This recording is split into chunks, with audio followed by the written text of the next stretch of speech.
Hello दोस्तों, नमस्कार। कैसे हैं आप सभी? आशा करता हूं कि आप सभी स्वस्थ होंगे, प्रसन्नचित्त होंगे। मित्रों, आज हम शिव महापुराण के 14वें अध्याय के बारे में चर्चा करेंगे। मित्रों, इसमें 14वें अध्याय में प्रमुख रूप से यज्ञों के बारे में जो वार हैं उनको निर्धारित किया गया है। साथ में इसमें यह भी बताया गया है कि संपूर्ण विधि विधान वर्णों के हिसाब से किस प्रकार करना चाहिए, किस वर्ण को किस प्रकार से पूजा अर्चन करना चाहिए, यज्ञ हवन इत्यादि का समावेश किस प्रकार से करना चाहिए, इन सभी चीज़ों का वर्णन 14वें अध्याय में प्रयागराज के महासम्मेलन में से सूत जी द्वारा वर्णन किया गया है। इसमें मित्रों अग्नि यज्ञ जो है वह प्रथम में अग्नि यज्ञ के बारे में बताया गया है कि अग्नि में द्रव्य युक्त हवन करना ही अग्नि यज्ञ माना गया है। अग्नि यज्ञ कई प्रकार का होता है मित्रों। प्रथम वह जो समिधा अग्नि में हवन की जाती है। दूसरा वह अग्नि जो व्यक्ति अथवा मनुष्य के ब्रह्मचर्य से उत्पन्न होती है, उसके शरीर में उस अग्नि को बहुत ही उत्तम माना गया है। शिव महापुराण के 14वें अध्याय में तृतीय अग्निहोत्र, चतुर्थ विवाह के समय अग्नि संधान को हमेशा सुरक्षित रखना चाहिए, इसके बारे में वर्णन आता है 14वें अध्याय में।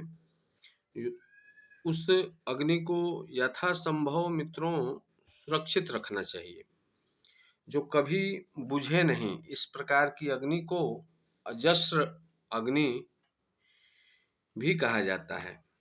मित्रों, शाम के समय अग्नि में आहुति देने से संपत्ति बढ़ती है तथा सुबह के समय अग्नि में आहुति देने से आयु में वृद्धि होती है। वहीं मित्रों, दिन के समय में इंद्र इत्यादि जो भी समस्त देवगण हैं, उनके उद्देश्य से अग्नि में आहुति दी जाती है। उसे देव यज्ञ भी कहा जाता है। मित्रों 14वें अध्याय के शिव महापुराण के 14वें अध्याय में समस्त पापों की शांति के लिए रविवार के दिन की पूजा उत्तम मानी गई है। माता लक्ष्मी के लिए सोमवार को लक्ष्मी पूजन का विधान शिव महापुराण के 14वें अध्याय में उत्तम माना गया है।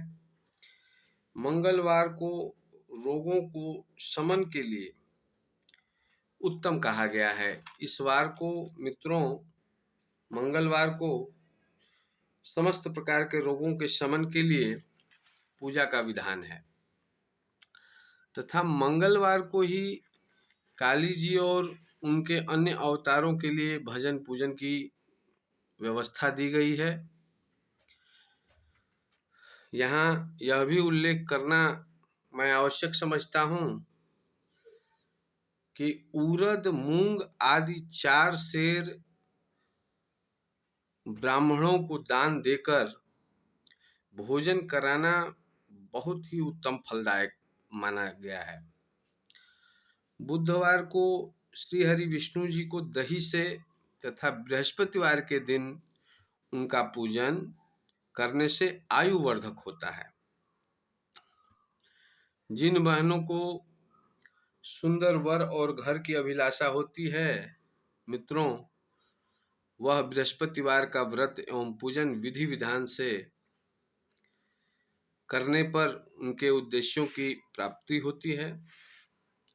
उनको सुंदर वर एवं घर की प्राप्ति होती है। मित्रों, शुक्रवार को खटरस युक्त भोग देवताओं के लिए उत्तम माना गया है। शुक्रवार के दिन आप जो भी भोग देते हैं देवताओं को, वह खटरस युक्त होना चाहिए।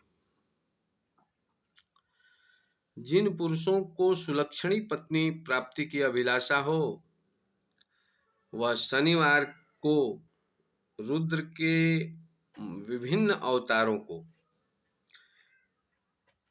पूजन करने का विधान 14वें अध्याय में वर्णित है।